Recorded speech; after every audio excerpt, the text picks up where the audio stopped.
women, the international community has reaffirmed that advancing gender equality and access to justice requires not only sound legal frameworks, but also inclusive economic participation, innovation, and cooperation across different sectors. Today's discussion brings together representatives from the United Nations, government, academia, civil society, and the private sector to explore how entrepreneurship and multi stakeholder collaboration can contribute to more inclusive and responsive legal systems in line with the 2030 Agenda for Sustainable Development, particularly Goals 5, 8, and 16. We are honored by the presence of distinguished speakers whose work reflects these shared commitments. It is now my honor to invite our keynote speaker. It is my great honor to introduce His Excellency Lok Bahadur Tapa, President of the United Nations Economic and Social Council.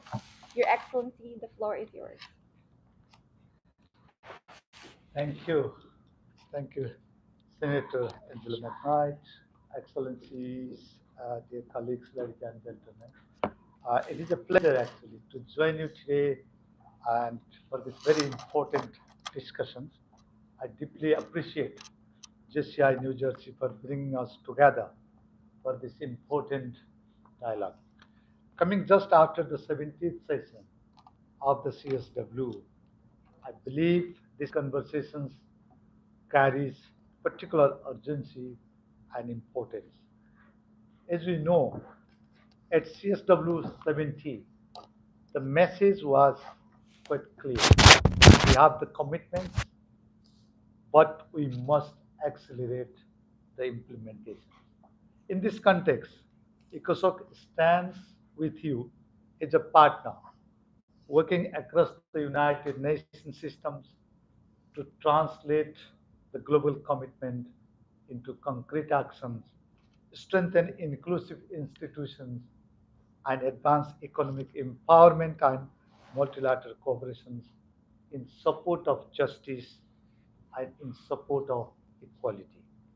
I welcome today's multi stakeholder dialogue because advancing women's access to justice requires solutions shaped across sectors and across stakeholders. For many women and young people, access to justice remains out of reach, not only because of Recording in gap progress. in the law, but because of barriers in opportunity, because of lack of resources, and because of numerous hurdles in the systems that are yet to be inclusive. When women cannot access finance, navigate institutions, or participate fully in markets, they are unable, or let's say that, less able to claim their rights and benefit from the legal protections. This is why entrepreneurship opportunities for women and youth is central to advancing sustainable development. Women's entrepreneurship is a smart economics, but it is also about agency and a pathway to justice. It enables women to participate fully in society, to build resilience, and to shape their own futures. Women entrepreneurs drive growth. They create jobs, they foster innovations, they diversify markets, and they play leading roles in vital sectors such as agriculture and food systems, anchoring the resilience of communities and countries alike. And yet, their potentials remains constrained. Too many women still face barriers in accessing finance, in navigating legal systems, and in entering markets. These barriers are interconnected. They reinforce inequality. The scale of the challenges is quite clear. Today, 376 million women and girls are living in extreme poverty. Without accelerated actions, 351 million women could still be in extreme poverty by 2030. This is not inevitable, it is a policy choice. Ending poverty among women and girls is, is within reach. But it also requires removing the structural barriers that limit access to justice and that limit the opportunity. It also requires better financing. Too few countries have systems in place to track investment in gender equality and ensure accountability. We must strengthen how we track and target investment in gender equality so we can identify gaps and we can address structural financing needs. At the same time, the world is changing rapidly. Digital technologies are reshaping economies and future of work. This presents both opportunity and also risk. Globally, 27.6% of women's employment is exposed to generative AI. Without action, existing inequalities could deepen. But with the right investment, digital transformation can be a powerful equalizer. In today's world, digital access is also access to justice. Digital inclusion determines who we, who we can access opportunities, who can participate in the economy, and who can lead. Closing the gender digital divide could benefit hundreds of millions of women and girls in the years ahead. This is especially important for young people across many regions. Youth entrepreneurship is driving innovations and growth. Young people are not waiting, they are creating solutions. But they need support. They need access to finance, they need access to technology, they need enabling policies and environment. We must invest in their potential and we must do the same, particularly for women and girls. This means investing in women's digital and technical skills alongside policy that protect and empower in the world of work and in women entrepreneurs through laws and regulatory frameworks that remove barriers, that expand access to justice, and that place gender equality at their core. Dear colleagues and ladies and gentlemen, we must approach this agenda in an integrated way. Access to justice, economic empowerment, and digital inclusion are deeply connected. We cannot advance one without the others. This requires collaborations across governments, the private sector, civil society, and legal communities. Inclusive legal system must therefore be matched by inclusive economic growth and digital ecosystems. This is how we move from commitment to delivery, to connect, to coordinate, and to deliver results. Through platforms such as High Level Political Forum on Sustainable Development, we track progress, we strengthen accountability, and we support member states in advancing the Sustainable Development Goals. In 2025, we marked important milestones from the 30th anniversary of the Beijing Declaration and Platform of Action, the 25th anniversary of the Security Council Resolution 1325, and the 80th anniversary of the United Nations. We also agreed on concrete outcomes, including the Sevilla commitments and the Doha political declarations as the Second World Summit on Social Development in Doha. These moments reminds us what is possible and, and what remains to be done. Now we must follow through. And this is how we restore trust in multilateralism through results. I look forward to your perspective and to continuing this important conversation together. I thank you.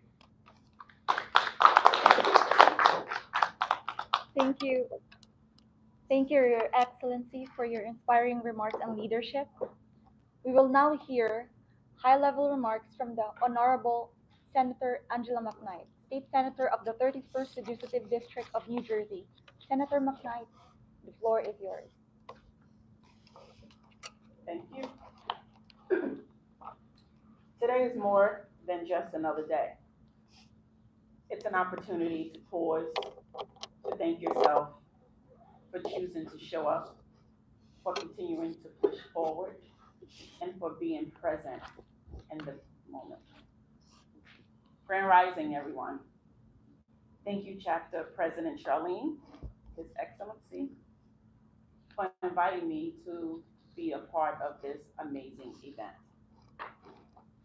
Let me continue by saying, because in rooms like this, filled with leaders, innovators, and change makers, we often move quickly to the work without acknowledging the journey it took to get here. So before anything else, thank you. Thank you for showing up.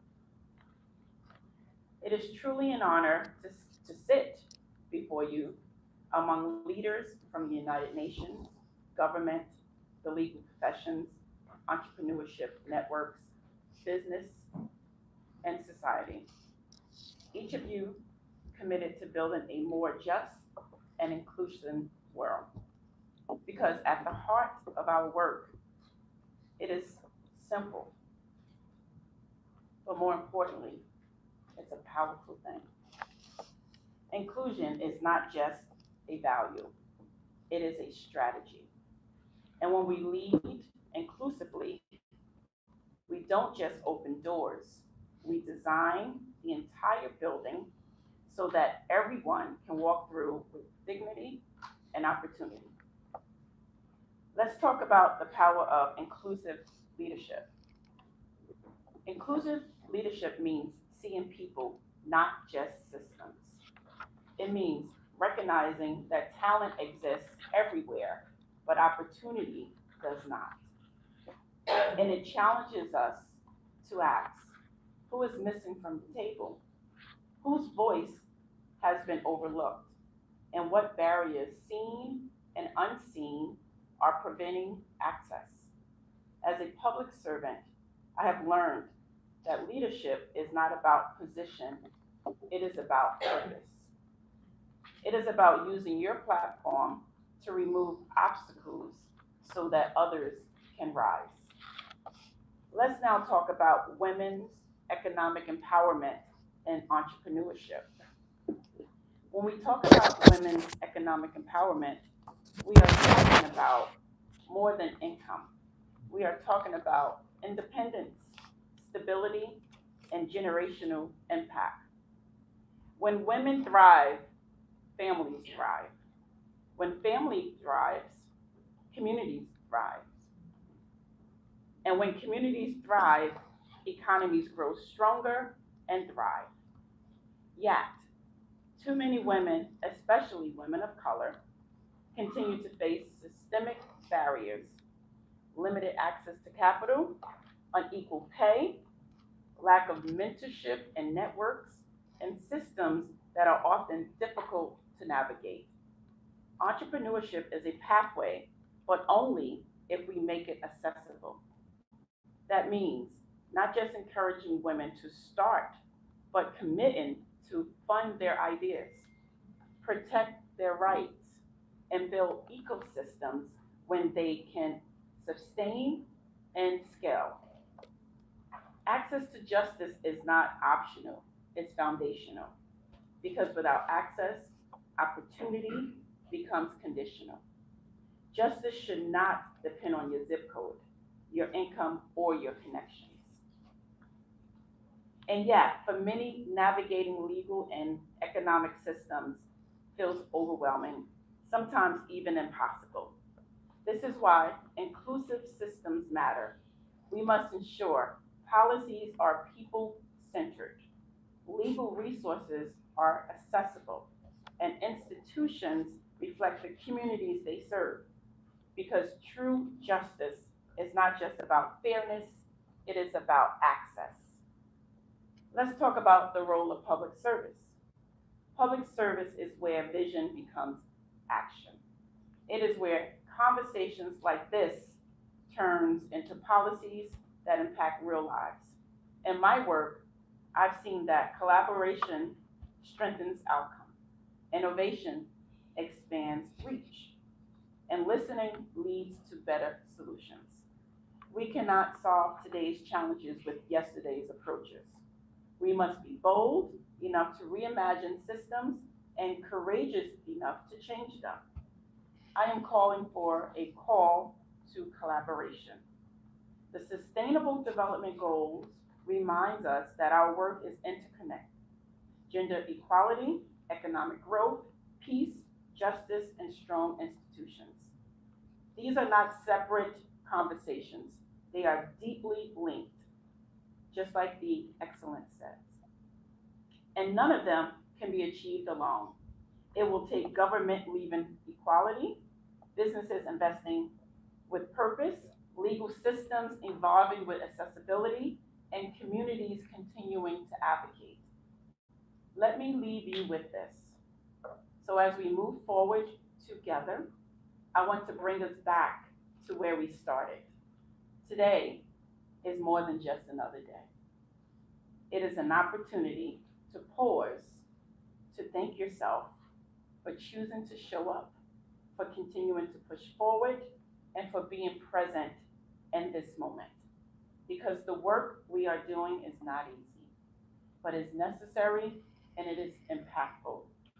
And every time you show up, you are part of building a more inclusive, more just, and more equitable world. Let us continue to lead with intention. Let us continue to break barriers, and let us continue to create pathways so that no one is left behind. Thank you.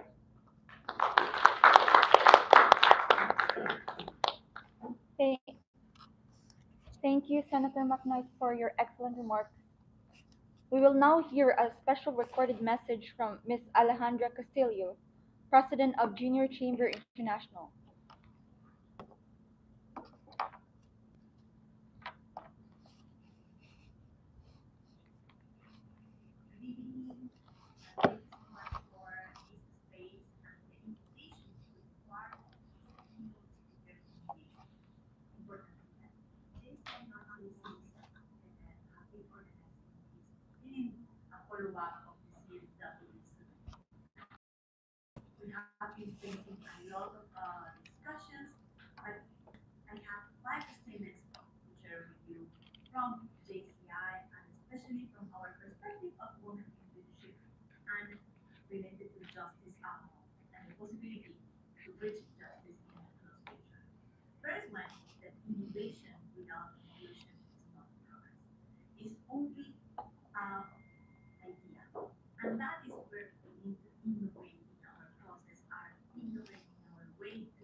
All right.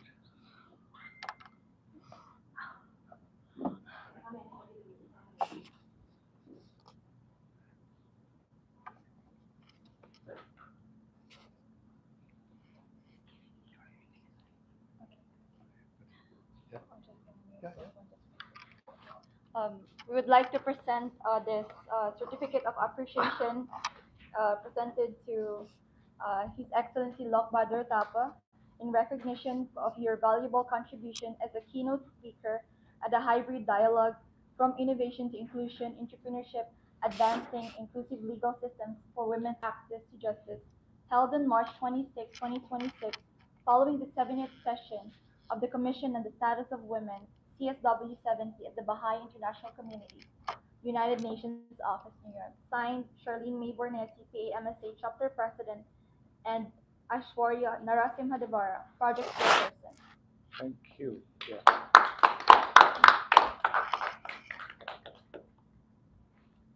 Thank you. Thank you so much. Yeah. Thank you so much. Yeah. I have the honor of meeting. So,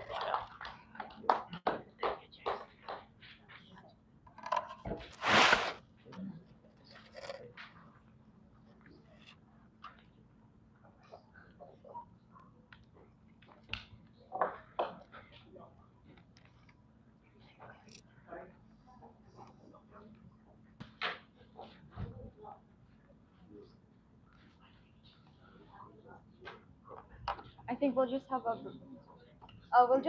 brief picture with His Excellency. We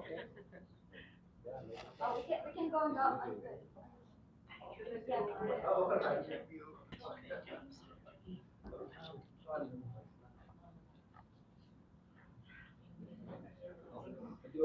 Yeah. Yeah. Yeah. Just come over.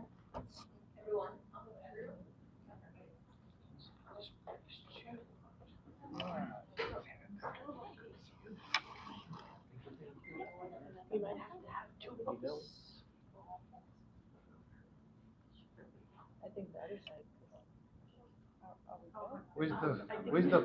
official one? Yes. Yeah.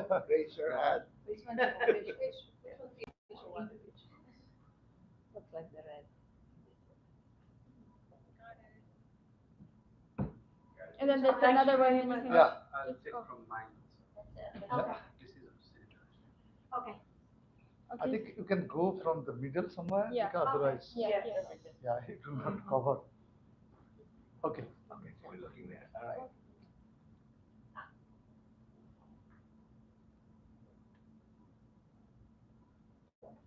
Thank you. Thank you so much. So much.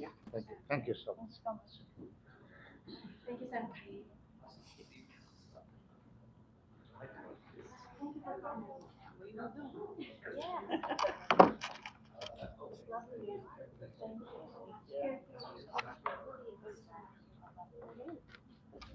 Thank you.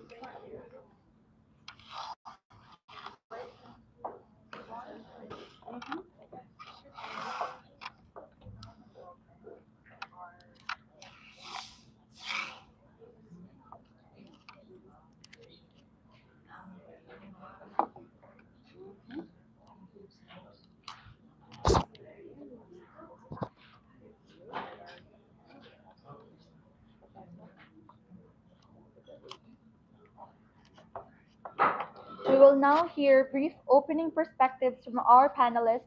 Each panelist will have 1 minute so we may allow for discussion. We'll start with Ms. Jordana Guimaras, co-founder of Fashion Innovation and Fashion Forward.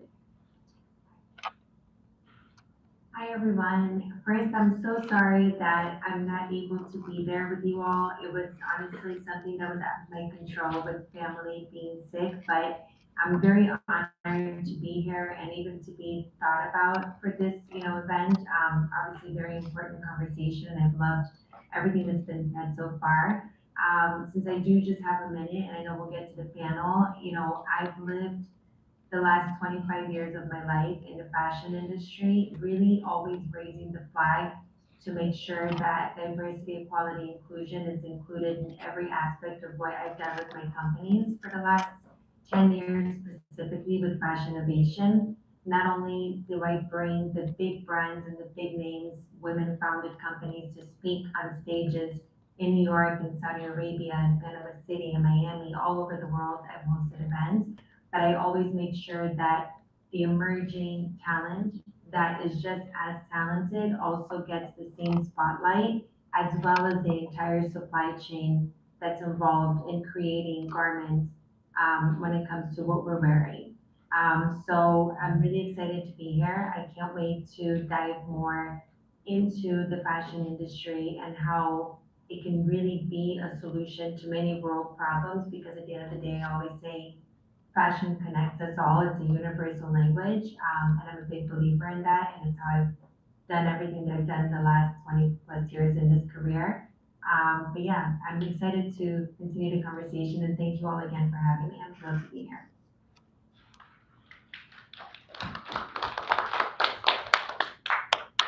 Thank you, Jordana.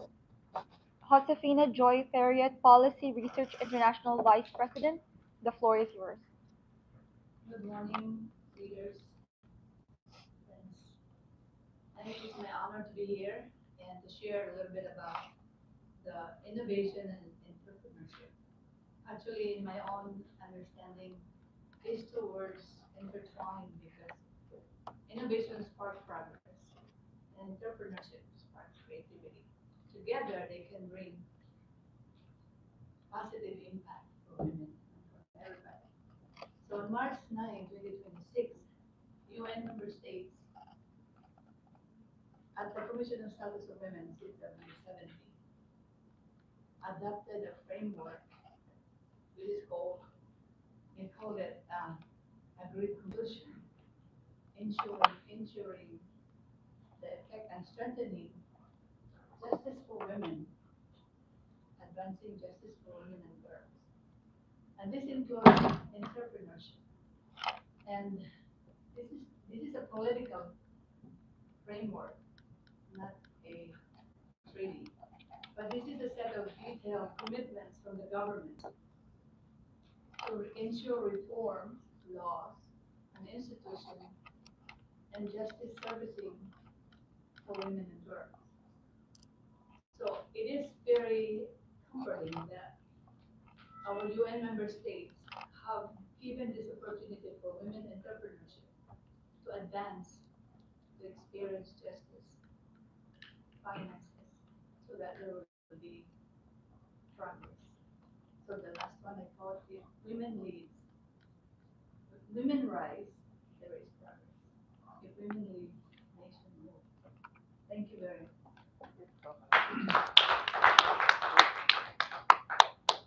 Thank you, Ms. Josefina.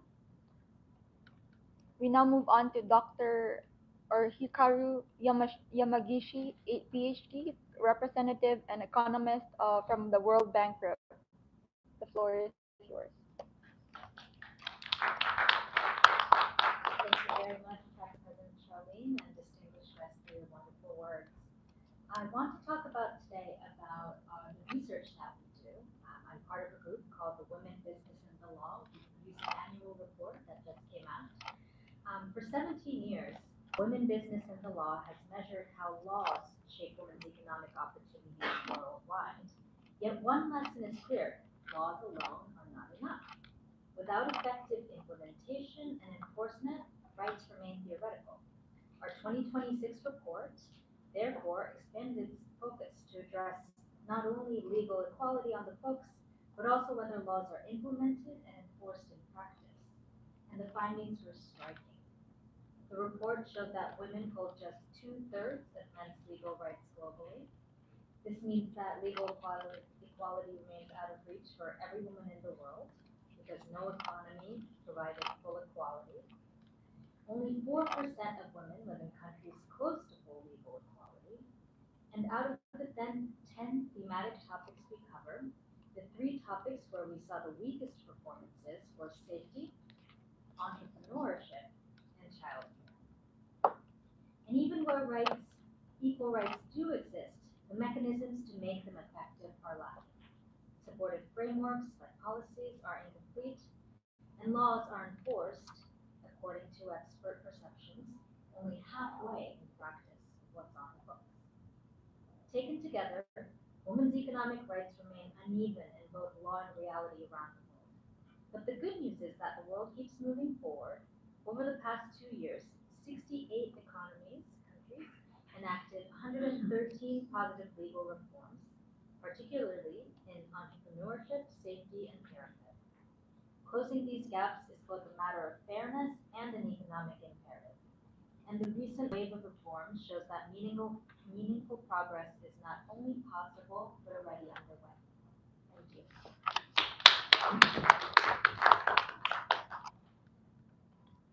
Thank you. We now welcome Richard Day, the president and founder of Upgrade InnoLab.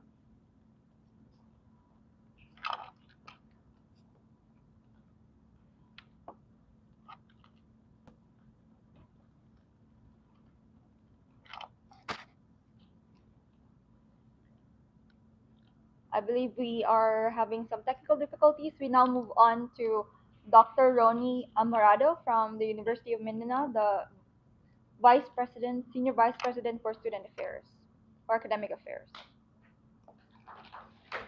Good evening. I'm Ronnie Amorado from the University of Mindanao. We are from the Philippines, and present now 10:39 in the evening here in our country, Basically, I'm in the academia. I'm working at the academia, handling all the academics. I'm here to thank you for the invitation and to share a bit also in terms of our experiences in academia. Basically, the Philippines is basically highly paternalistic in terms of cultural upbringing, pretty advanced in creating a conducive environment for women empowerment, especially in economic participation in economic development. But in the academia also, we are witnessing the surge now of greater participation of women in several aspects of the university. But I'm happy to share that like, during the panel discussion. Good evening. Thank you. Thank you, Dr. Roni Amorado. We now welcome perspectives from State President of Maryland JC's Courtney McKay. Well, good morning, everyone. As Charlie mentioned, my name is Courtney McKay, and I am the 82nd president of the Maryland JCs, the Junior Chamber of Commerce. Like many of the individuals here, I work in a space that women need more access to. In my day job, I work at a small community college in the mountains of Maryland, and I come from Appalachia, which is known for having some large economic disparity and having some challenges and barriers for the community. So I'm very familiar with the challenges that we face not only as Appalachians but as women in that space. Access is not just shaped by policy, but systems need to be reachable and responsive in practice. In higher education, I work in the advancement space, providing access to scholarships and grants and funding for our students. And in the community college level, I see that firsthand how that access to learning, workforce opportunity, and support networks can change lives. Many of the students I interact with on a daily basis are working multiple jobs. They're navigating challenges like childcare and transportation. And that's why leadership and entrepreneurship and these conversations matter. When those students can see themselves reflected in the leadership, that can inspire them to do more. When we can shape the policies and procedures and systems that we have, that allows women to have that access to opportunity and have a voice, be part of the decision-making process. I've been very fortunate to have a voice on the platform here today, which I'm very grateful to be among some amazing individuals, a little intimidated, honestly. You all are so highly accomplished, but I'm grateful to have this time and space to continue these conversations as we continue to shape a more inclusive system.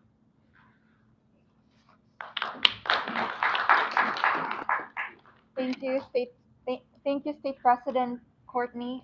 We now move on to Ms. Laarni Florencia, the President of Philippine Nurses Association of New York. The Good floor is morning, yours. everyone. First, I want to express my heartfelt appreciation and gratitude for inviting me to this very robust discussion on a very important issue, and to be, like everybody else said, to be in the presence of global national leaders in an important, discussing this important issue is a major step, in bringing forth awareness, heightened solutions, and other discussions. The possibility that we could really tackle this very important topic. Um, I'm just having some technical things here. As president and a Filipino American nurse leader and president of the Philippine Nurses Association of New York, I come to this discussion grounded in my lived experience in institutional leadership, especially for Filipino women, particularly nurses who have long been contributing to economic development, healthcare systems, and community resilience. We have to continue to face structural barriers that limit economic participation and equitable access to justice. Consistent with the outcomes of CSW 70 and aligned with SDG 5 on gender equality and SDG 16 on peace, justice, and strong institutions. I believe that strengthening access to justice for women, carrying excuse me, carrying not only access to justice, but just allowing us to rely on legal reform alone is not going to be enough, like everyone had mentioned earlier. It must really be anchored in economic empowerment, entrepreneurship, innovation, which we are capable of doing, and cross-sector collaboration. I really look forward to the rest of the panel discussion and learn from everybody else. Thank you, Mayor. Thank thank you, Ms. Laarni. We now move on to Attorney Carolina Rosales, the Principal and General Counsel of SGV and Company, EY Philippines. The floor is yours. um, Good morning, everyone, and of course, good evening here. I'm joining from Manila, Philippines, like Ronnie Amorado who spoke earlier. I'm very honored to be in the presence of esteemed individuals in this organization. I'm a lawyer by profession in the private practice. I'm very fortunate enough to be the first woman general counsel of SGB and Company, which is the largest professional services disciplinary firm in the Philippines. We're actually part of the Ernst& Young organization. Um, and in our organization, we're fortunate enough to implement female empowerment. And with that, no, as part of my role as general counsel, I make sure that I empower women in my organization. So the purpose of SGB actually is in everything we do, we nurture leaders to enable businesses for a better Philippines. And the majority of our partners in the Philippines are actually women. So that's a testament actually to female empowerment. So thank you, and I hope to be able to join a full session later. Thank you.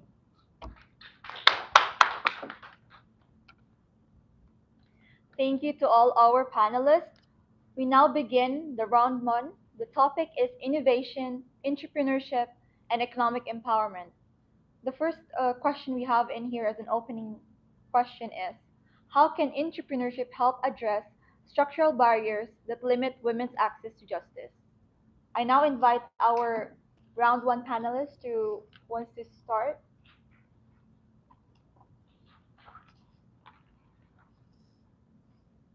I can jump in if I know we were speaking about generative AI, and I think it was the keynote remarks that brought it up. And I think what I'm seeing a lot with technology is with technology comes, a lot of, let's say, issues when it comes to legalities behind using certain images or using people with generative AI that people are doing now. I'm speaking more on the fashion side of things. But then I do believe, and I actually wrote down some examples because I feel like there's a lot of people doing great work with this space. And there's a company that I connected to based in Seoul, and it's called Spotlight. And they do generative AI models for campaigns. But what they're doing now is they become the biggest platform in Seoul doing this type of work. And what they've realized is that a lot of images are being used without the consent of the women that the images are being used of. So what they decided to do, it's two co-founders, a female and male, is they're actually using the next 6 months to create different laws that they're going to have put into legislation and sent to government and really try to push forward, how can they utilize this platform and making sure that the models not only are getting jobs and opportunities through being on a platform, but they can also use the platform and use the AI to find out if someone is using their image and then be able to sue that individual or that company without them having to do all the legwork. So now they're using the technology to allow women to be able to have that as a resource. So I think that just to finish it off, I think technology, even though there are issues that come with it, if the right founders are putting that technology out there, they can also use it to assist women in many ways. So I just wanted to bring that up as an example. Thank you, Jordana, for that. Um, any of other panelists who want to add to that? Yeah. Oh, Miss Julie, you can unmute yourself.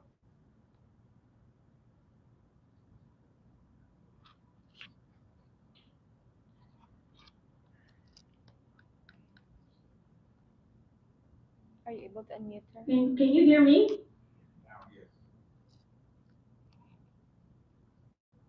Can you hear me? Yes.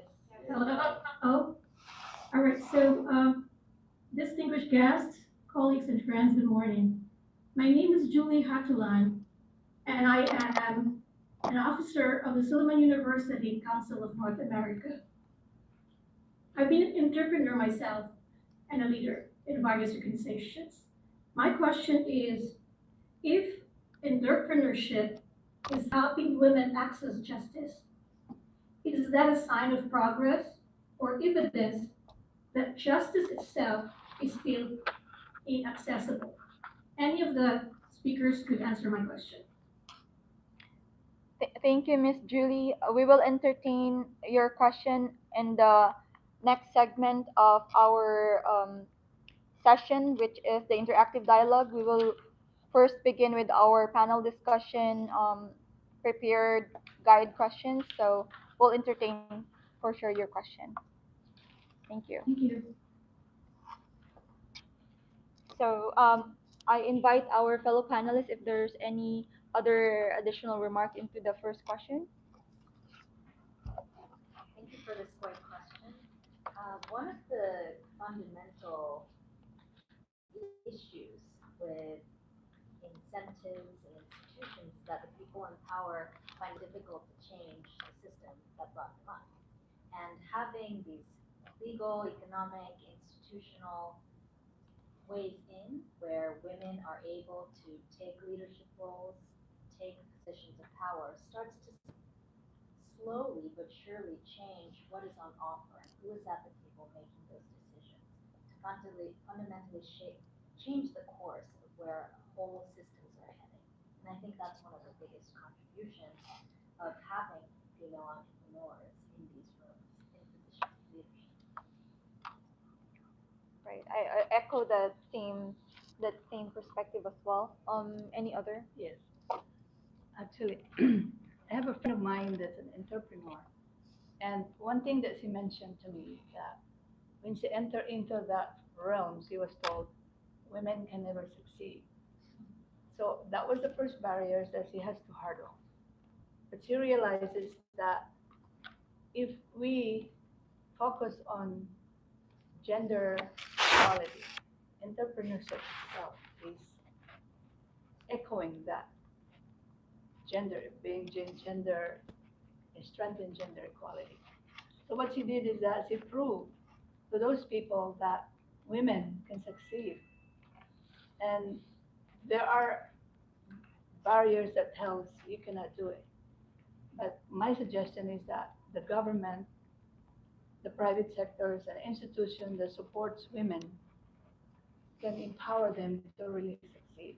It's not only an individual determination, but supported by the communities around us. So it is very important to network. She said that her success depends on her networking ability and to really be there and show that her business exists and it can make a difference to women. So women leadership, my suggestion is that we called it gender equality, but I think the best word is gender balance, where women can also stand up. Because we are in the realm of, in the biblical saying, um, patriarchal system that only men lead and succeed. But women has the power too. Thank you. Thank you for that excellent remarks. It, it is very important for us to be supported by a right group of people. And as I'm also an entrepreneur myself, building into that question, first question is the second question is, what are the most significant legal, economic, or institutional barriers that continue to limit women's full participation, and what innovative approaches can help overcome these challenges? May I invite our panelists or whoever wants to go first? Yeah, if I may. Yes.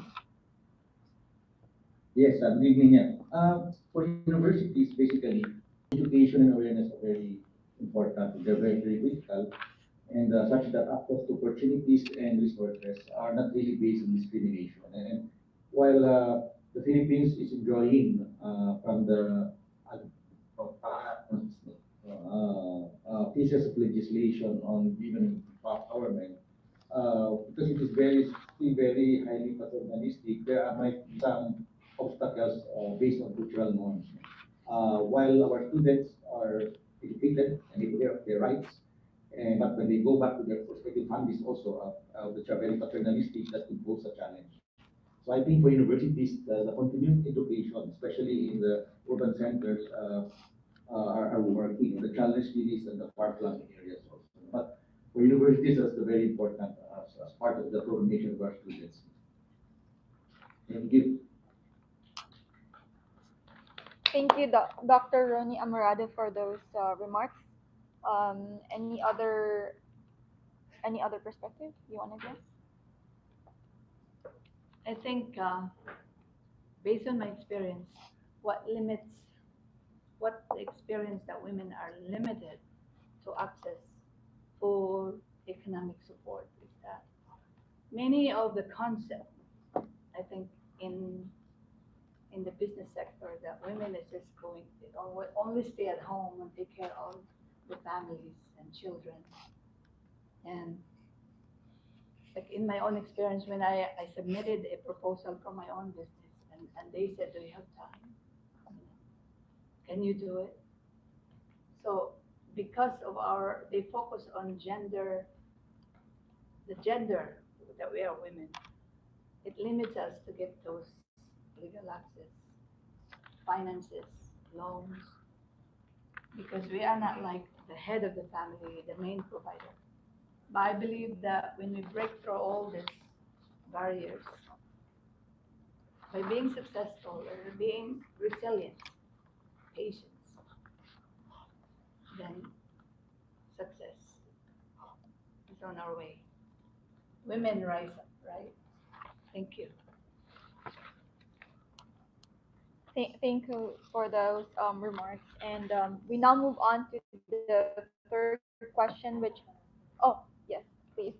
Yeah, I just wanted to share a little bit about our findings on the legal frameworks in economies around the world. I've spoken the opening that even if we have laws, they should be enforced. This is like even at the step of what's on the books, things that are very uncomfortable. So in the 182 countries we measured, um, barriers in areas supporting women's entrepreneurship, such as accessing credit and markets, persist. Only 99 of the economies we reviewed promote women's equal access to credit.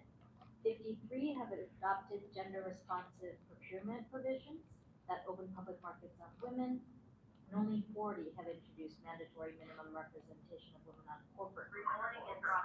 Most of these are in OECD high income economies, so a lot of middle income and low income economies are lagging. And so the recently updated G20 OECD principles of corporate governance, they call for corporate boards to access whether they can possess the right mix of backgrounds and competencies. So these are the type of things that we want. We want institutions to promote, but not only guarantee, but promote these provisions to be taken. But at the fundamental level, the playing ground is very uneven to start. It's very good to hear those perspectives and those studies and reports from the World Bank, right? Yes, yes. So, you want? Yeah, good morning, everyone, to all our participants who are here and who are joining with us virtually. I am Flo Cornell. I'm a Filipino community leader. I happen to be in leadership positions with the teachers' organization and a patriotic one. I just want to give my 2 cents worth. I am neither a researcher, not an expert on women's issues, empowerment, but I just have enough common sense with me and living in the community, especially in two of my organizations who are majority the members are women. But let me just share with you. In March, 137 years ago, um, there was a request to our national hero. He was based in Europe by then, and what was remarkable was that he wrote a letter to address to the young women of Malolos. At that time, it was like a seat of government in the Philippines, revolutionary government. We were under the Spanish colonial rule. And what he said in that letter, and we commemorate this yearly, was that he was encouraging the women, that you have all these rights, you have, God-given rights for that matter, and you just don't confine yourselves at home and doing household chores, probably just giving birth or raising kids, but you have all these rights as a human being to really fight for, a right to education, a right to better health, a right to innovate. Well, that word wasn't really trendy then. It's only now. Now, let me bring everyone to the present. We have all this technology ahead of us. We have all these, shall we say, advocacies.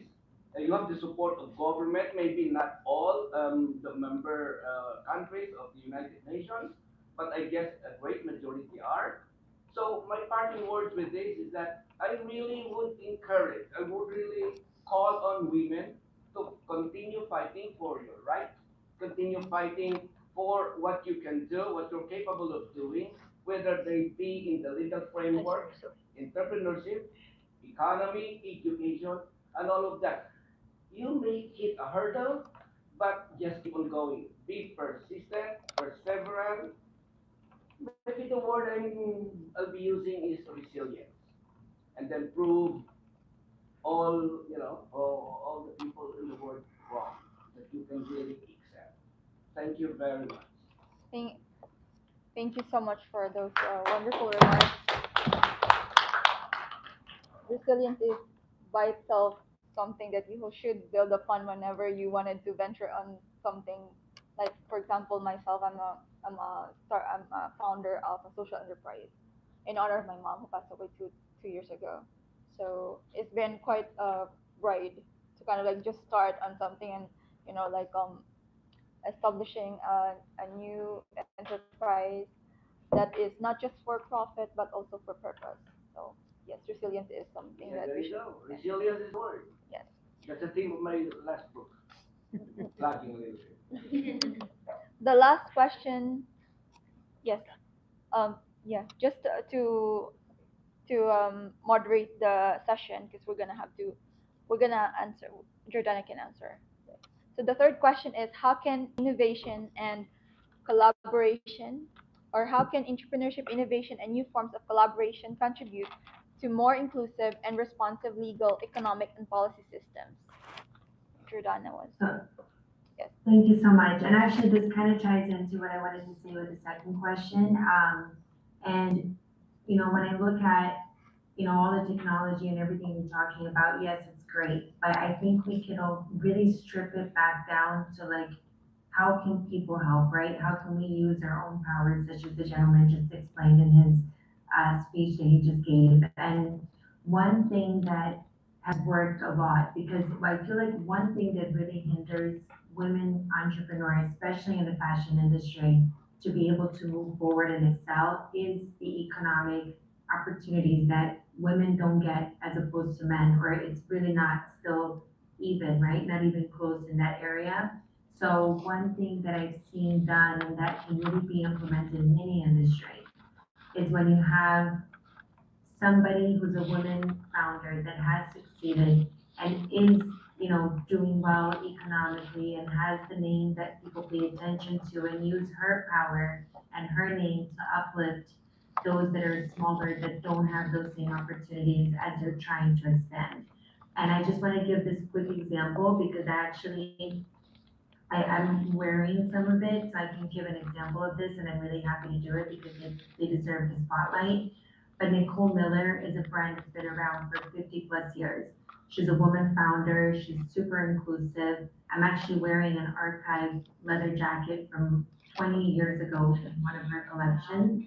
And she actually participated in a show that we did in February, knowing that through her participation, she was going to be able to uplift brands that are very small that deserve that same spotlight. But the reality is, in a role like fashion, unless you're a big name, people don't pay the attention that should be paid to these young emerging brands. And I just want to show this quick just because I really love to shout these people out. But this brand is an example, Mickey Tennille. She's based out of LA. It's women owned. She's an African American woman. Everything is made in the US. It's all sustainably, ethically sourced.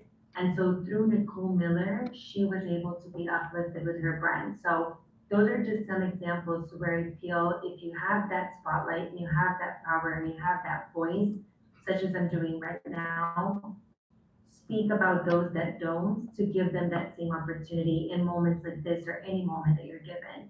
And I think the same thing goes for Ravani was speaking with students and these institutional platforms and what you guys are doing today with this event. We could use these moments to not only speak about us, but to also highlight those that don't have these opportunities. So that's what I was going to say, just on a very basic level. Just wanted to share that.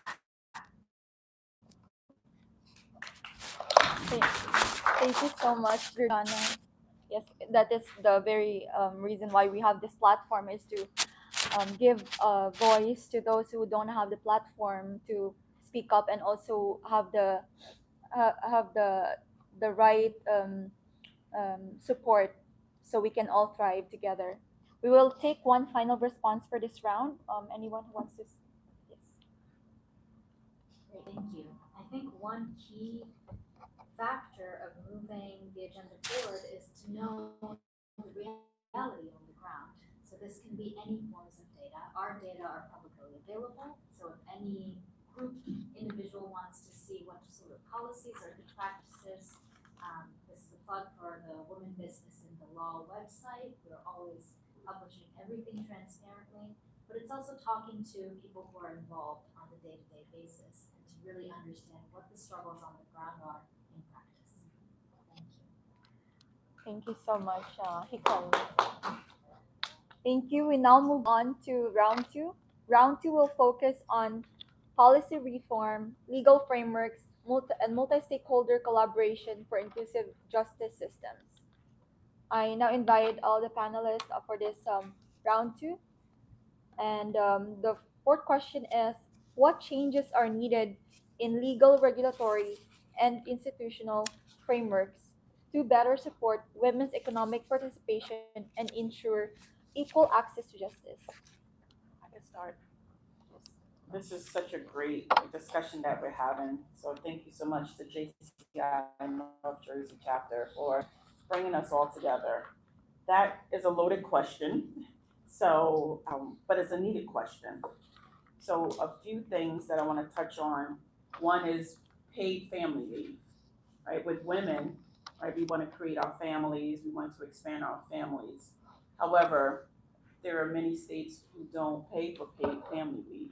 So a mother has to decide whether to pursue her professional career or take a pause and be home with her child. But then after she has her child, the childcare is not affordable. So we need to have affordable childcare. In addition, we need to have real enforcement for discrimination and harassment. Many women are dealt with discrimination in the workforce and harassment.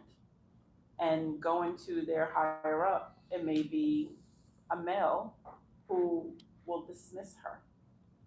So we have to listen.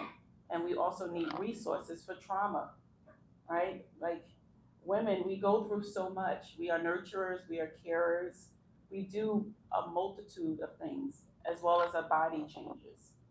So we need to be able to have resources there for trauma. In addition, we need to put this on the table. We need to pay women equal pay. I'm a CEO, and the man next to me is also a CEO. Why am I making 65 cents or 70 cents on the dollar? We went to school, we have the same degree, we're in the same position, but yet I'm getting paid much, much less because I'm a woman. So we need to change that. So I know that we have other panelists on, so I just want to, start off and allow others to add to what I just said. Thank you, Senator McKnight, and that's why we welcome your presence in this panel discussion because your perspectives are very important in this session. Thank you. I now invite other panelists to yes.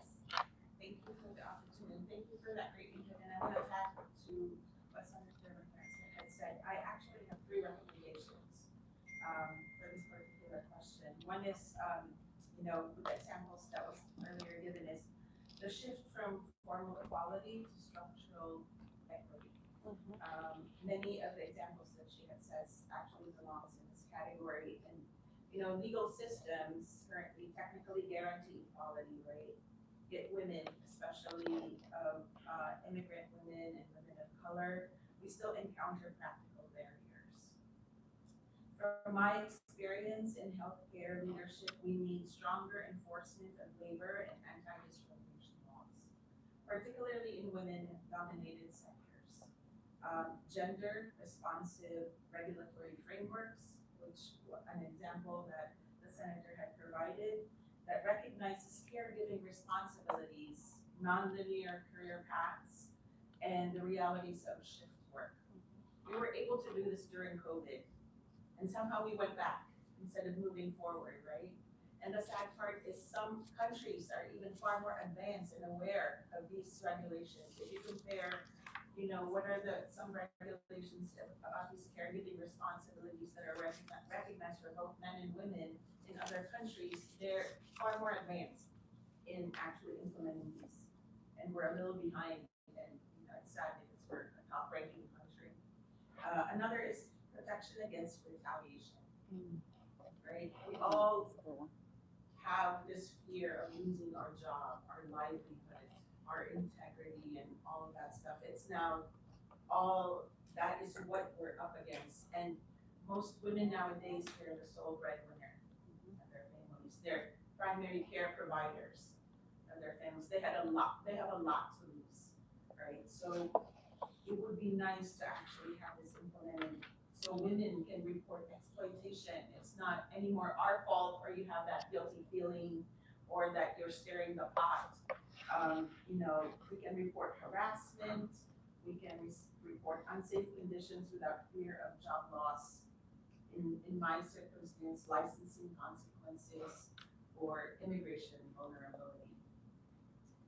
This now strengthens, if this are implemented, it strengthens institutional accountability and it addresses systemic discrimination rather than just the surface level equality that everyone seems to be more comfortable with saying as a baseline solution.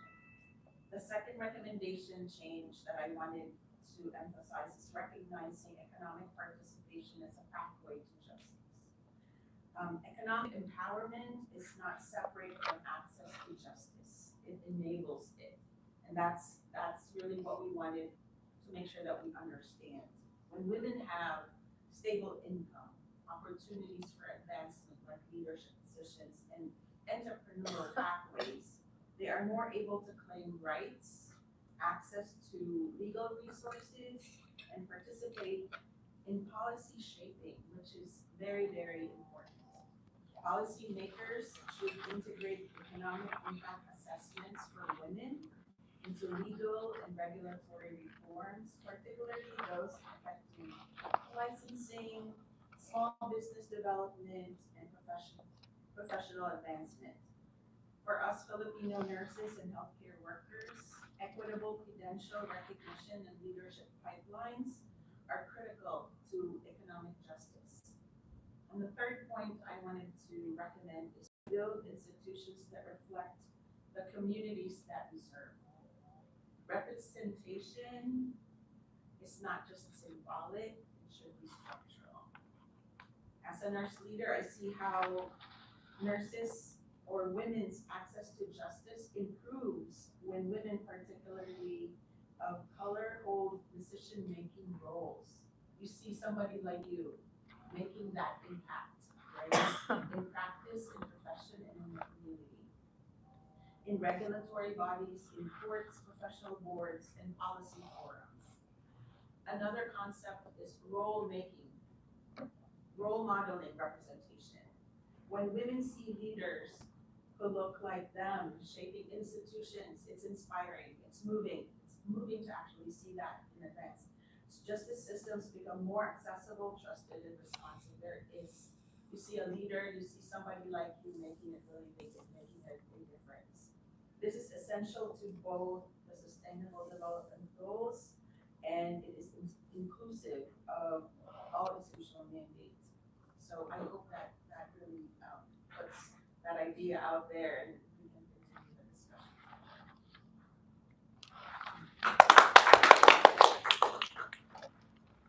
Wow, those are like loaded changes, and I echo the same sentiments because like women, we are more vulnerable in terms of exploitation. If we don't have, if we're not economically empowered, we cannot seek justice, right? We cannot afford to pay our lawyers. And that's why we are opening this conversation in that regard because um, as an immigrant myself and as a social entrepreneur, it's really hard to kind of like think about, you know, if you're gonna venture out on something, you could lose your job. You could if you advocate for something that are not beneficial to your current employers or something that they don't believe in, you could lose your job and you could also be um, um, discriminated from work. So I welcome other perspectives. Thank you. Thank you. That's beautiful. But good news Yeah, if is, I may add, yeah, if I may add quickly, yes, yes. If I may add very quickly on that aspect, on that note, with regard to the harassment, in our experience, especially among students who are vulnerable to various forms of are very apparent among female students who are victims here.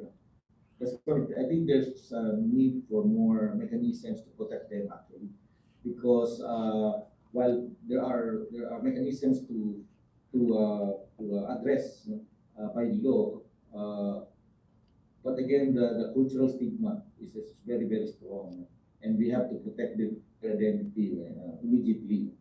But the stigma really is skewed towards them, and even the embarrassment factor, even if they're those who are victimized here. So that's very apparent also, regardless of class and partner. okay, so that was a beautiful presentation about how we can support women to have equal access to justice. But the good news is that, as I mentioned in the beginning, that the UN member states had already created a framework that every government should give give a justice services for women entrepreneur, women and girls, so that they can reform their government laws to accommodate women entrepreneurs. So what we're experiencing right now has been backed up by the UN itself with the Commission on Status of Women's that they agree this framework. And this is a positive impact for women entrepreneurs.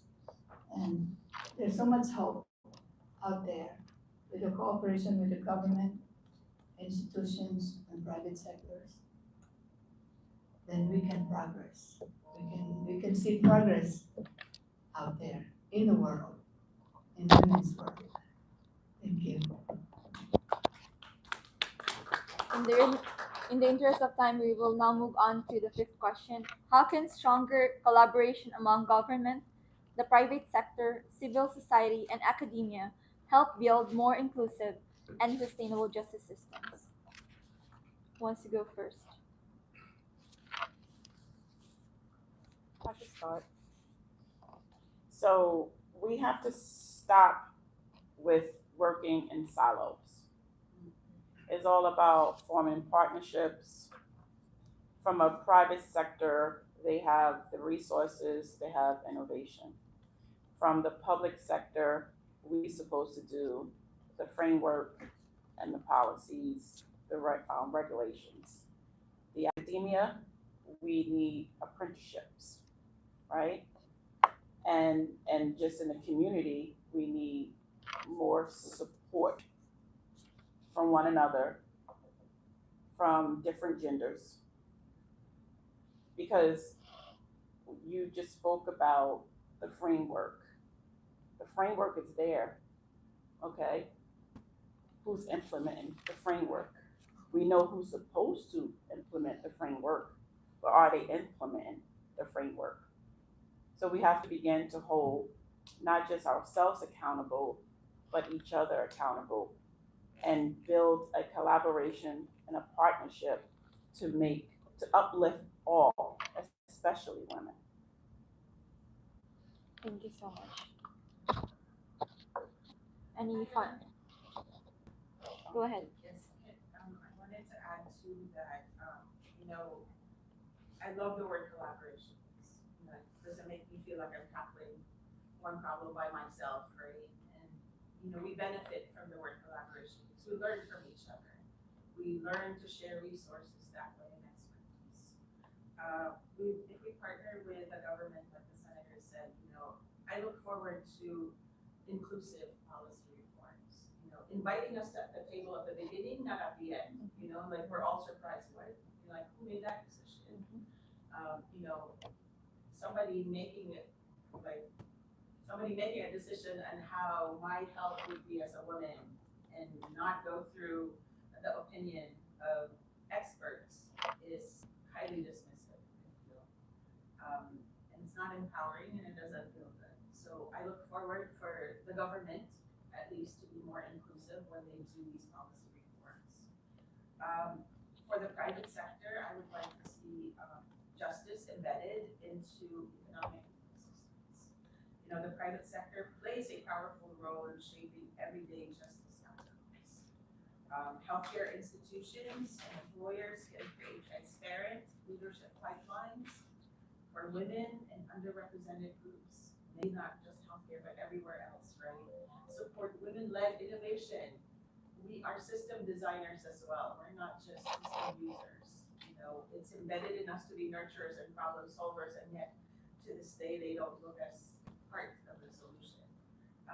You know, to support these women-led innovation and entrepreneurship within and beyond the workplace, and partner with professional associations like us.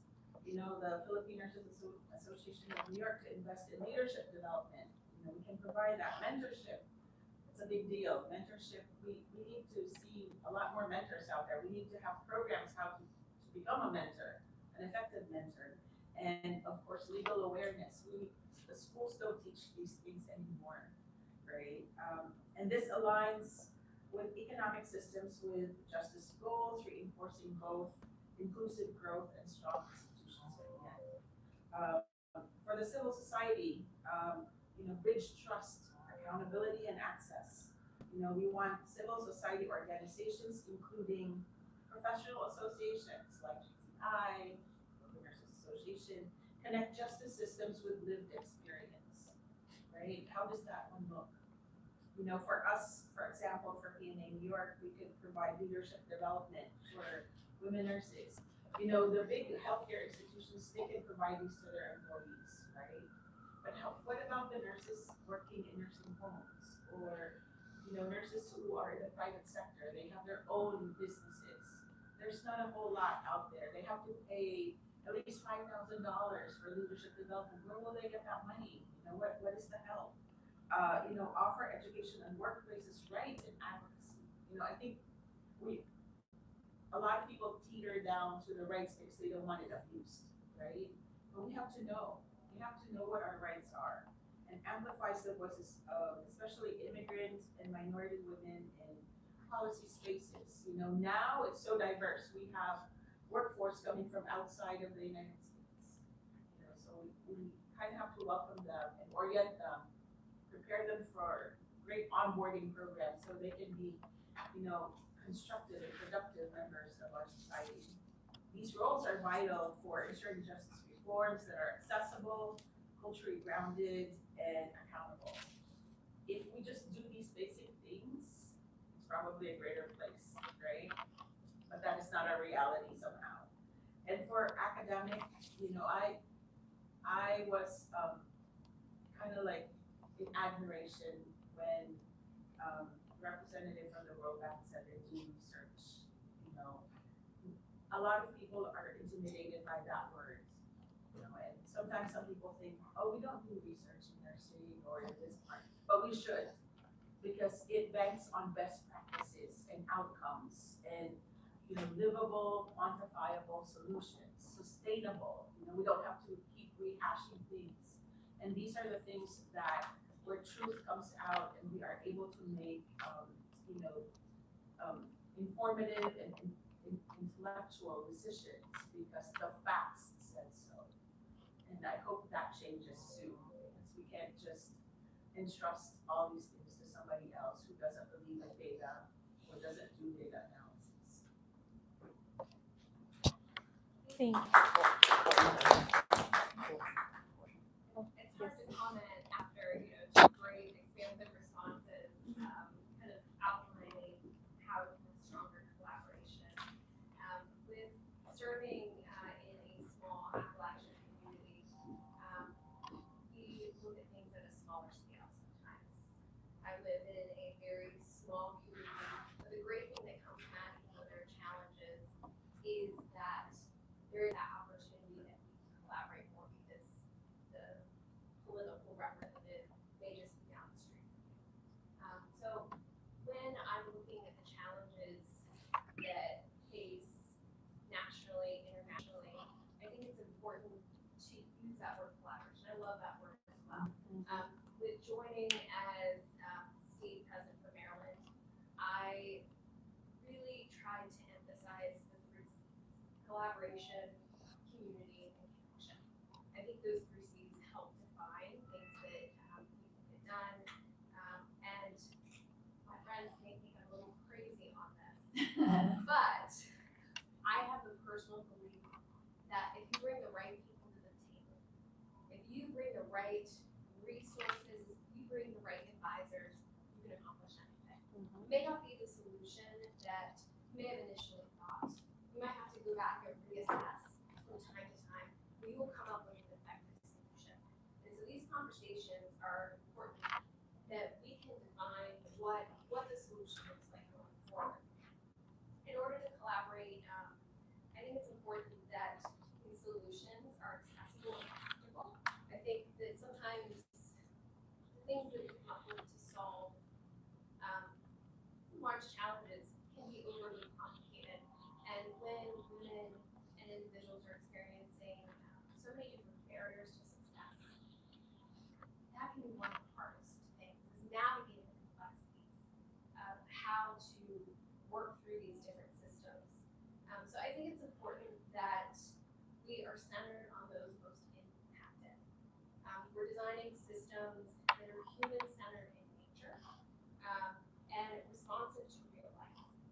When I work with students in the scholarship process, they're trying to navigate so many different challenges: transportation, childcare, so many things mentioned before.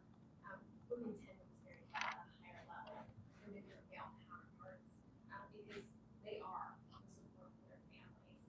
And so the more that we can create strong support systems through government, shaping policy, education, generating confidence for women as civil society, building community trust and support in the private sector. It's getting opportunity and scaling solutions more effective. Our collaborations, things we can't work in silos. We have to work together, and that collaboration is.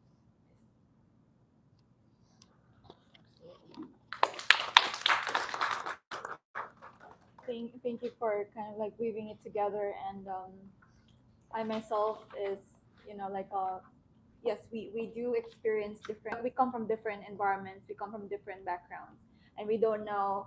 Um, each one of us are experiencing trauma from whatever we are coming from family, from workplace. So it's very important for us to be supported and to have the right resources, as what you have mentioned. And moving on to the last question of this panel. Looking ahead, what concrete actions should we prioritize to ensure that innovation and entrepreneurship contribute to inclusive legal systems and expanded access to justice for women and girls? Um, I think the powerful action we can do is to our voices to be heard for policymakers, the Congress, the Senate. So to strengthen that, to make it sustainable, I would suggest powerfully as women in the world that every country should have participation in the lawmaking process. So that to ensure that women's justice and entrepreneurship, advancing entrepreneurship will be out there in the table. So many of our country's senators just representing their district, never our voice is being represented. So the collaboration from the government, the private sector, the academy, young people, to be part of that policy making. They can create a new, can reform a new Senate representative from this, from the women. So that's my powerful actions. It's possible because the UN already suggested to the member states and they have got it. So they have to do something to make it sustainable. And thank you. Can I contribute? yes. Thank you so much. Perhaps with all of this. If I may add, Um, just a minute. 1 second, Carolina. My name is Ebenezer. I am a nurse by profession. I'm also into financial services at this time. This is my president from Philippine Nurses Association. I'm here as a woman. And also, this is my husband. We have 3 kids, 36, 31, and 28.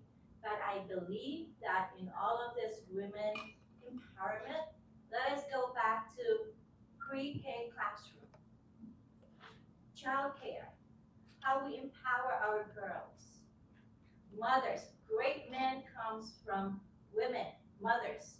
So if the women are not strong at home, how can we empower our children, men and women alike? But for us women, let us start in pre-K. I remember in the 90s, and my daughter was in pre-K, mothers who were stay at home had a little session in there, and we were doing crafts. Now I look back, why not do self, development classes, little minute 30 minutes maybe, and activities that maybe these young women, these young mothers may not realize, but this is actually what they would need. So they will develop themselves. They will get to be the self-awareness. And with the self-awareness, they can know their skills and their strengths. And in that way, this is where we start. Not necessarily when we're older and we are entrepreneurs. We start as girls. Thank you. I also wanna say something. So I am I'm a program director and a CEO of an adult daycare center in Queens. And being new in the business, I'm a mother of 5. I have 4 small ones, and I take care of my 4 small kids and 50 senior citizens. So you know, in my while I'm talking to a lot of people, some of them like lack information, a lot of them. So I really believe in, knowledge is power, they say, and even in the Bible it says wisdom. If you can get wisdom, get wisdom. So for me, what I would like to see is more of intentional collaboration that centers education for women, especially in entrepreneurship and structural system. Because me, I'm having a hard time accessing whatever I need to access, when I start the business. So it's not enough to encourage women to start businesses. We must also equip them with the knowledge to understand legal frameworks. Because I never had that. I just went into the business because of my passion of taking care. So I was just learning along the way. Also accessing funds, which I never really got to access the funds, and navigate institutions. I'm on my almost third year of the business. I was able to go through. So when women are educated, it's not just with skills, but in systems, they move from participation to leadership. So that's how we begin to break structural barriers, not just by opening doors, by teaching women how to walk through them confidently. So that's what I. Thank you so much. I also just want to add great responses. And I just want to turn it back to self, but also to other women. So, Courtney, when you went, you said, "Oh, how can I go behind these two beautiful women?" Right? We have to stop that because your voice matters. Yes, exactly. Yes. Everything that you've said, we took it because men don't do that, right? So we have to change our old mindset. You're just adding to what was said. And in addition, we got to be supportive of one another and lift one another up because other people won't do it. But women, we need to begin to compliment. And I believe Jordana, she said it before she left, and she talked about the design and the code. We have to uplift women who's not in the room, speak their names when they're not in the room, especially when they're making a difference. And that's when the empowerment truly becomes a reality. Thank you, Senator McKnight. We now invite to provide her concluding statement for this round, Attorney Carolina Caceres.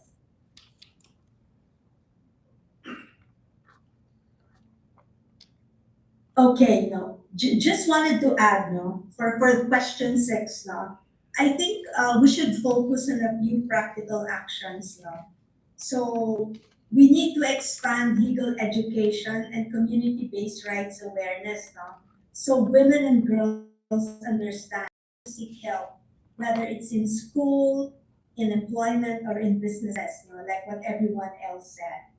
And we need to support women led businesses and social enterprises that provide practical solutions. For example, giving legal clinics, livelihood programs, and safe community spaces. And I think what's more important is women like me, no, we need to streamline government processes to make legal services quicker and easier to access. A typical example is when you want to get a bank loan and when you want to buy a property. Why do you need your husband's signature for that? So that's just some of the practical aspects on how women can be empowered, when they talk about clearer laws and streamlined government processes. So thank you. Thank you so much for that concluding statement for this round. We will now open the floor for questions. Kindly keep questions brief so we may hear from several participants. Wants to go first?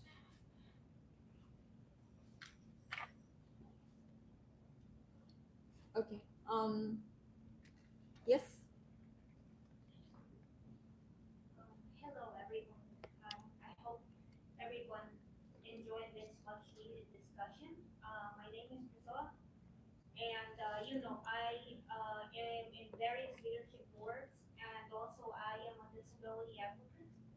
And first of all, I want to say thank you for this very interactive discussion on the topic of innovation and inclusion in policy and the legal perspective and because I think that these topics are very much needed But my question is, when it comes to the the policy perspective, what is being done in order to include women with disabilities in these decision-making process, whether it's the entrepreneurship process, or in terms of the innovation process, because and the digital accessibility, right? Because when you want to have effective entrepreneurship and also infrastructure, there has to be a digital accessibility exclusive for people who have disabilities. So, what is being done in order to include, the women with disabilities in in this perspective? Thank you. Thank you, Priscilla. Anyone from our panelists who wanted to answer? So from New Jersey, I sit on the disability committee, and that means your voice is at the table.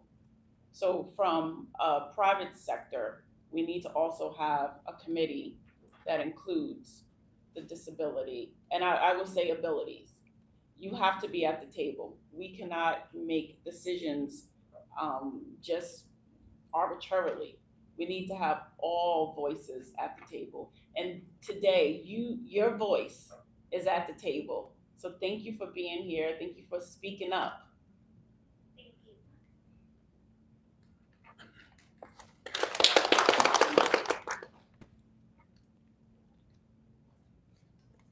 Who wants to go next? Yes. It's not a question, but I would just like to share something. My name is Nagma Shrestha, and I am speaking on behalf of International Association of Youth and Students for Peace. I'm originally from Nepal. So speaking from a youth perspective and representing IYSP, I want to build on what's been shared and bring in one aspect that feels very critical, which is safety. As was mentioned earlier, experiences of discrimination and harassment are often dismissed or not taken seriously, and that in itself becomes a barrier to justice. For many young women, especially those stepping into entrepreneurship or informal workspaces, this is a very real concern. My background is I'm a former Miss Universe Nepal, and I was the national director of Miss Universe Nepal for 4 years. So I have experienced it firsthand as well when I was a director, but we can discuss that later. When safety is not guaranteed, your focus shifts. Instead of building, growing, or innovating, a lot of your energy goes into navigating risks, protecting yourself, and managing uncertainty. And even from my own experience across different spaces, I've seen how much safety shapes whether women can actually show up fully or not. We are seeing progress with over 100 legal reforms across many countries in recent years, as shared by a representative from World Bank. And even in Asia, countries like Bangladesh, the Philippines have ratified ILO Convention 190, but the gap between law and lived reality is very present. This becomes even more important when we consider that over 2 billion people are in informal employment, where protection often don't reach. Frameworks like International Labour Organization's Convention 190 on violence and harassment are important, but the real question is how these protections extend into the spaces where young people are actually working and how they are implemented in practices. Why my focus is in informal sectors is because beauty pageant, modeling industry, film industry, gig economy, influencer spaces where a lot of young people start their careers, especially women, these are not protected. If we are not building environments where respect, dignity, and accountability are practiced, then even the strongest legal frameworks will struggle in implementation. So at IOYSP, we understand the importance of frameworks like ILO C190 and implementation, but we also want to focus on education. So thank you so much for bringing that point. Our focus is in advancing SDG 4, quality education, and to be more specific, SDG 4.7. It is important to also address peace education, values-based education, because until and unless dignity, empathy, resilience was mentioned as well, respect is not taught, no matter how strong the legal frameworks are or how well it is implemented, it cannot be seen in reality. And that has been the case at many places, at many workplaces. So that is my I'm humble request to everybody to also look into the informal sectors, because we know access to justice is important. Women entrepreneurships are important. I was an entrepreneur myself, but the truth is we are. If the environment is not safe, it's very challenging for us to even thrive. Thank you. Thank you, Nagma, for that statement. I now invite our executive. Oh yeah, okay. Miss Julie, the floor is yours Yeah, for your hi. question. Oh, thank you again, and to all speakers, thank you for your insights and wonderful messages. However, I have a very important question because like 2 years ago, I was speaking in the UN General Assembly, and it's really mind-boggling that we often talked about multi-stakeholders collaboration and about government, private sectors, and academia, and so forth. But as individual members of our communities, how can we lead by example or steps? Either you're a part of a church, your organization, or member of the government. It all starts from the grassroots levels, right? We ourselves as individuals, how could we be an example? If we see violence, are we supporting the victim? Are we reporting it? Or are we just keeping quiet because to keep our positions intact? So that's really what's bothering me, and anybody could jump in. But we often emphasize about multi-stakeholder, the collaboration, about government. We tend to put our fingers to everybody else, but how about us as a citizen? Are we responsible? Are we being a good example? Are we supporting other women or are we gossiping about other women? Are we supporting children? Or we ignore them because we have our personal agenda to promote ourselves. So how do we that we are part of the systems to improve so that legal justice are well established to what level it has to be reached? I think about I could jump in and maybe Senator Knight, what do you think? That's a great question, and I believe I started just the last question about holding ourselves accountable, right? I cannot force anyone to do something that they don't want to do. So it starts on the self basis. So you have to be intentional. So what are you why are you at the table? Are you at the table for self interest, or are you at the table for the greater good? And that once you answer that question, then you individually will know what to do. If you're there for the greater good, then you will uplift the next woman that's next to you. You will go to the council meeting and voice your opinion about what's happening in your community. You will come down, from New Jersey. You go down to Trenton and you'll testify. You'll reach out to your local legislators. You'll go to a school board meeting. You see a parent that is in need. You will help that parent in need based on the resources that you have. So again, it's a personal choice. And when you see someone at the table who's just there for self interest, when the table's supposed to be there for the greater good, we need to call that person out, not in a disrespectful way. We can push them pull them to the side and have that conversation with them, because we're supposed to be here for the greater good of the people. And once the people are uplifted, you're uplifted along the way. It shouldn't be just self interest. It should be for the greater good. Can I also contribute to that? As an individual, I think we can also start by really sharing our life stories. Stories connect people. We learn lessons from stories. We tend to, build a bridge gaps with our stories. Oh, you went through the same thing. I went through the same thing. I didn't know how to deal with it. thank God I met you. That's an easy step for anyone, right? Tell those stories. The way we tell stories, it actually brings people's attention to certain things. That certain things, social injustice, things that are not fair, it comes to light. It brings awareness, and that sparks either inspiration, motivation, and action. So that's one simple step for any individual to do. Second is to pay kindness forward. If we start being kind with one another, just help out. Like somebody said, I'm having a bad day. I have 4 kids. I'm raising children, going through my business. If we're just kind to one person, that empowers them that there are people out there that could help, that people could give us advice or wisdom, or people could point us to the right direction. And that leads me to the next one is be a mentor. When we say mentorship, we don't just want to share the lessons learned, but we empower them by giving them the guidance for them to make informed decision about their own journey.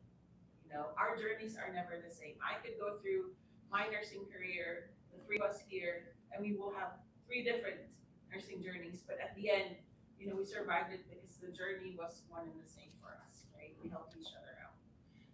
Mentorship is also a great way to actually bridge generational gaps. Connect everyone. When people, sometimes I roll my eyes when someone says, "Oh, this generation." I'm like, you were like that before too. I'm sure the previous generation was saying that, but when we mentor, we bridge that, and we it's not only one way teaching and mentorship. We learn from them too. I learned technology from this generation, and they could probably learn something from my generation as well, right? And then mentorship is a beautiful experience, especially with a right mentor, because it brings authentic influence and impact. One that will go, it's a legacy builder, I want to say. One that goes down, so like, you may die and everybody still remembers you because you were an amazing teacher to somebody. And, these are easy steps for us. Role modeling, like the senator said, how do we role model accountability? That's an awesome word. Like, do we all do it? I mean, sometimes I look at the teams, staff, and I'm like, who is accountable? Like, how do we even teach them, right? So we have to role model that. We can't expect people to be resilient if we are not resilient.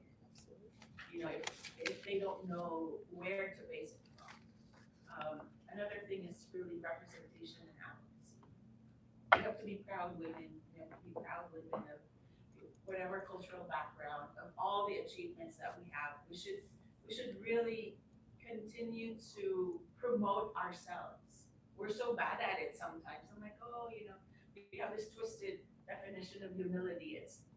You're allowed to actually brag because you might inspire somebody along the way, and you've created a big difference in just that one life. So those are simple things that we can do. Thank you. Yes. I mean, for sure that we are all jointly accountable for delivering inclusive and sustainable justice outcomes, correct? Not only blaming the government and other sectors, but we as individuals are equally responsible to build a better community and a better place to live. Thank you. Thank you so much. I'd like to quickly just connect this. Thank you for everyone's wonderful words. The research shows that one of the hardest things is social norms and what these individual actions can do. When Senator McKnight talked about the dangers of self-deprecation, for instance, now the norm in the room has shifted that this is not something that we do.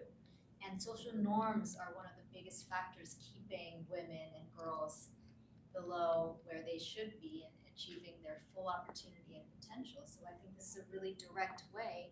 It's not just that day, that room, that societal norms start to change. Thank you so much.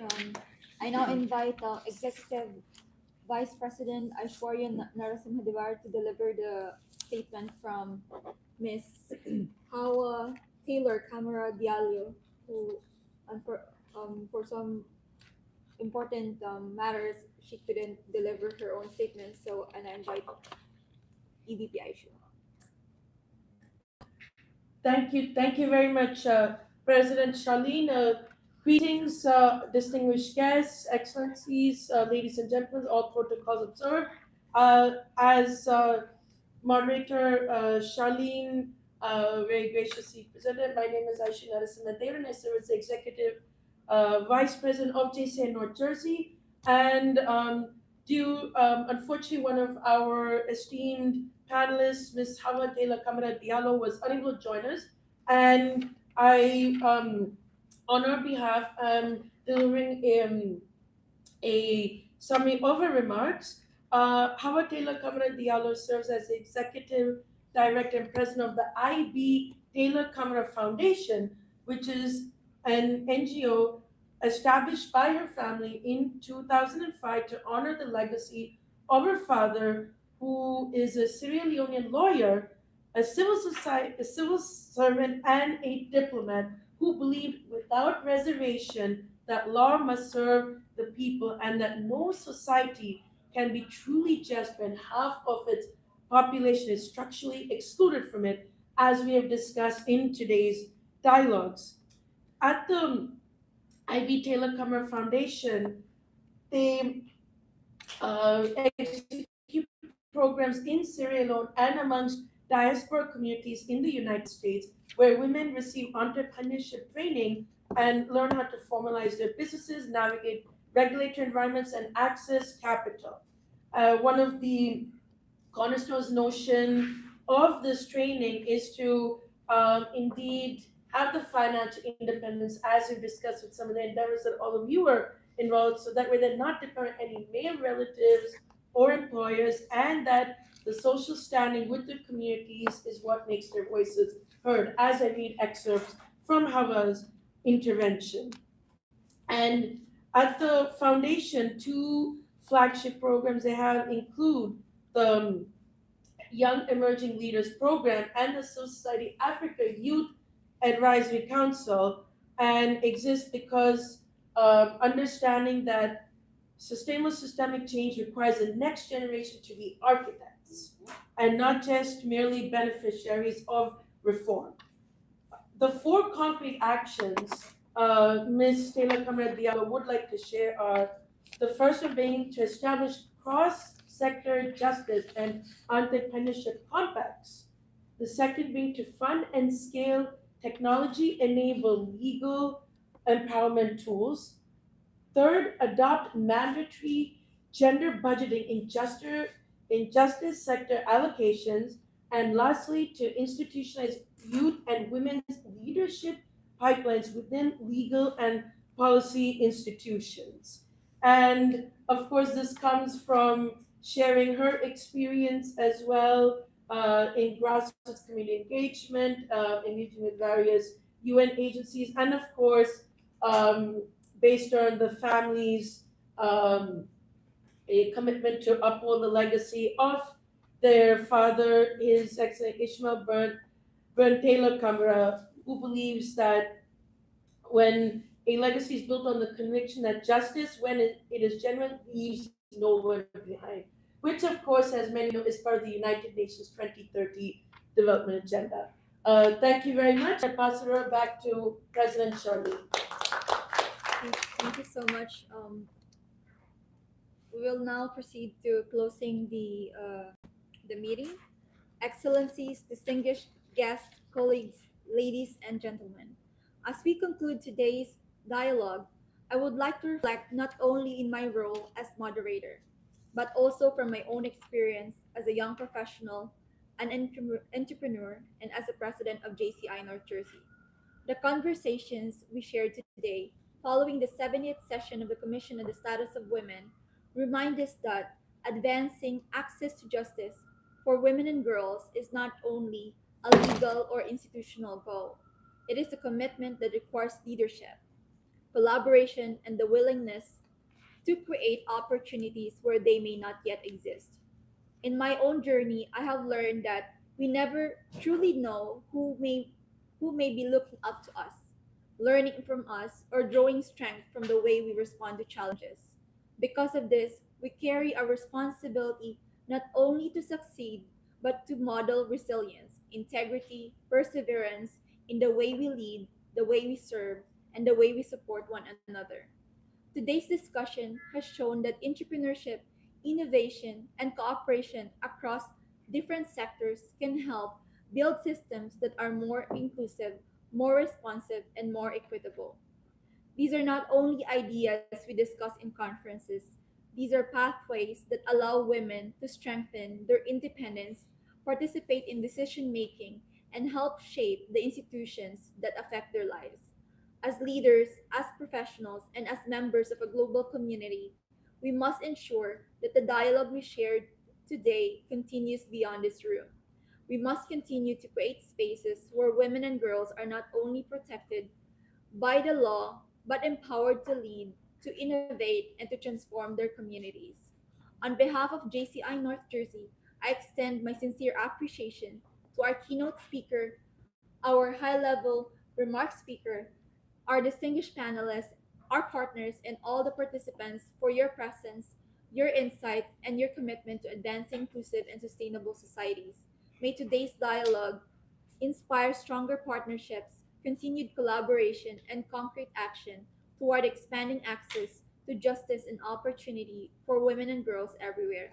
Thank you very much. This meeting is now concluded. Thank you. We'll just present the